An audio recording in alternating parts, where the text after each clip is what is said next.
नमस्कार, वेबदुनिया मराठीमध्ये आपले स्वागत आहे. आणि लाल किताब प्रमाणे मिथुन राशीसाठी 2026 हे वर्ष कसे असेल हे मी आपल्याला सांगणार आहोत.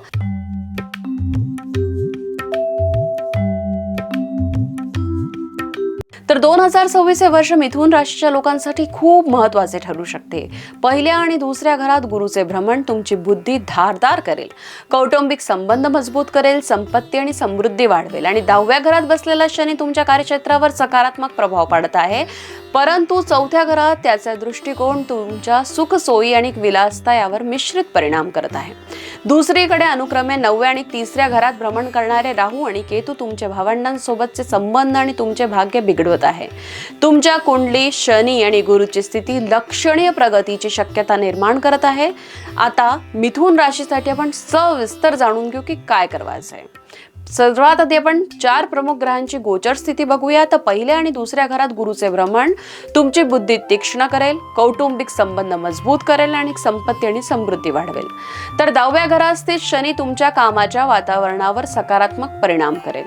तर 9व्या आणि 3ऱ्या घरात अनुक्रमे राहू आणि केतूचे भ्रमण अचानक भाग्य बदलण्याचे आणि धैर्य वाढवण्याचे संकेत देत आहे.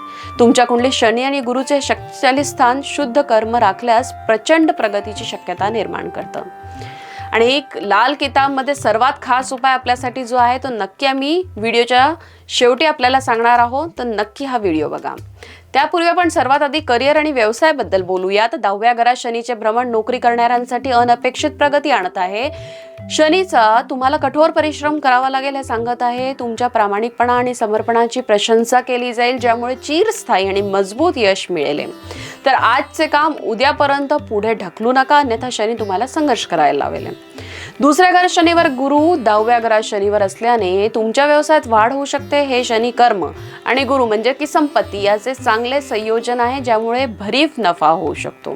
शत्रू काय, तर जेव्हा गुरु दुसऱ्या घरात भ्रमण करतो तेव्हा त्याचा 5वा दृष्टिकोन तुम्हाला शत्रूंपासून मुक्त करेल आणि आजारपण आणि कर्जापासून देखील मुक्ती देईल.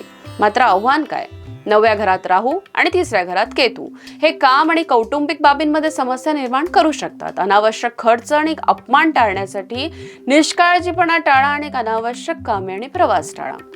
आता आपण आर्थिक स्थितीबद्दल आणि संपत्तीबद्दल बोलूया. तर शनी तुम्हाला कठोर परिश्रम करायला लावेल, गुरु तुमच्या उत्पन्नाच्या स्तोत्रांना वाढवेल. एकूण काय, तर संपत्तीचे स्तोत्र सिद्ध होतील. तसंच गुरुच्या प्रभावामुळे तुम्ही सोने खरेदी करू शकता, जे अधिक फायदेशीर ठरेल. आणि तुम्ही सावधगिरीने शेअर बाजारात तुमचे नशीब देखील आजमावू शकता. सावधगिरी काय, तर लाल किताब इशारा देतो की जर तुम्ही तुमचे कर्म खराब केले, म्हणजे की खोटं बोलणे किंवा बेईमानी करणं, तर राहू आणि केतूचे शुभ परिणाम देखील उलटे होतील. आता प्रेम संबंध, संतती आणि कौटुंबिक जीवन याबद्दल जाणू. तर गुरुचे भ्रमण कुटुंबात आनंद, शांती, समृद्धी आणेल. तथापि राहू आणि केतू भावंडांशी मतभेद वाढवू शकतात, जे लवकरच गुरु सोडवण्यास मदत करेल. तसंच 7व्या आणि 5व्या भावावर गुरुची दृष्टी प्रेम संबंधांमध्ये गोडवा वाढवेल. तुमच्या जोडीदारासोबतचे नाते मजबूत होईल आणि अविवाहितांना लग्नाची शक्यता जास्त आहे. तसंच जोपर्यंत 5व्या भावावर गुरुची दृष्टी राहील तोपर्यंत संततीबद्दल कोणती चिंताची गरज नाही, परंतु केतू काही मानसिक त्रास देऊ शकतो. तर टिप काय, तुम्हाला तुमच्या कामावर लक्ष केंद्रित करावं लागेल. तुमच्या वर्तमानमध्ये आणि आचरणात शुद्धता राखावी लागेल, ज्यामुळे गुरुसाठी उत्कृष्ट परिणाम मिळतील. आता आरोग्य आणि शिक्षणाबद्दल जाणून घेऊ. तर दुसऱ्या घरात गुरुग्रह असल्याने तुम्हाला आजारातून बरे होण्यास मदत होईल.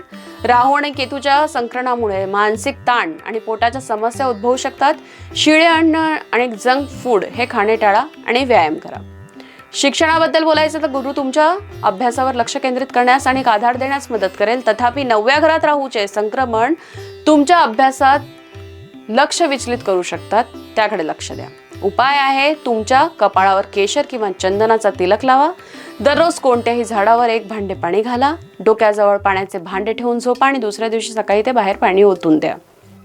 लाल किताबचे अचूक उपाय काय आहे 2026 साठी, तर कपाळावर केशर किंवा हळदीचा टिळा लावा. तुमच्या घरासमोरील रस्त्यावर खड्डा असेल तर तो भरा. तुमच्या अन्नातील काही भाग गाईला, कावळ्यांना किंवा कुत्र्यांना द्या किंवा गायींना 43 दिवस चारा आणि गुळ खायला द्या.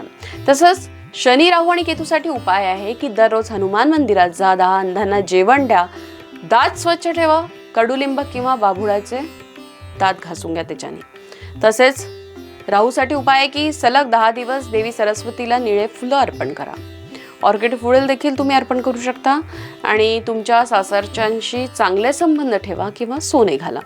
तसंच वाहत्या पाण्यात तांदूळ आणि गुळ घाला. दररोज कपाळावर केशराचा टिळक लावा किंवा कुत्र्याला, विशेषतः 2 रंगाच्या किंवा काळ्या आणि पांढऱ्या डाग असलेल्या कुत्र्याला खाऊ घाला. कान टोचून त्यात सोने किंवा चांदी धारण केल्याने देखील शुभ परिणाम मिळतात. आता 2026 साठी खबरदारी काय मिथुन राशीसाठी? तर वाईट भाषा, कठोर शब्द, अपशब्द बोलणे टाळा. खोटे बोलणे टाळा. चामड्याच्या वस्तू वापरणे टाळा. कर्ज देणे, जुगार खेळणे आणि दारू पिणे देखील हानिकारक आहे. शनिवारी तेल आणि दारूचे सेवन टाळा. आणि आता सर्वात खास उपाय आहे मिथुन राशीसाठी लाल किताबप्रमाणे की तुमच्या घराबाहेर किंवा मंदिरात बेलपत्राचे झाड लावा किंवा दररोज पिंपळाच्या झाडाची पूजा करा. तसंच कपाळावर दुधाचा तिलक लावा आणि चांदी घाला किंवा वाहून द्या. किंवा घरातील यंत्रांचा आदर करा आणि त्यांना स्वच्छ ठेवा.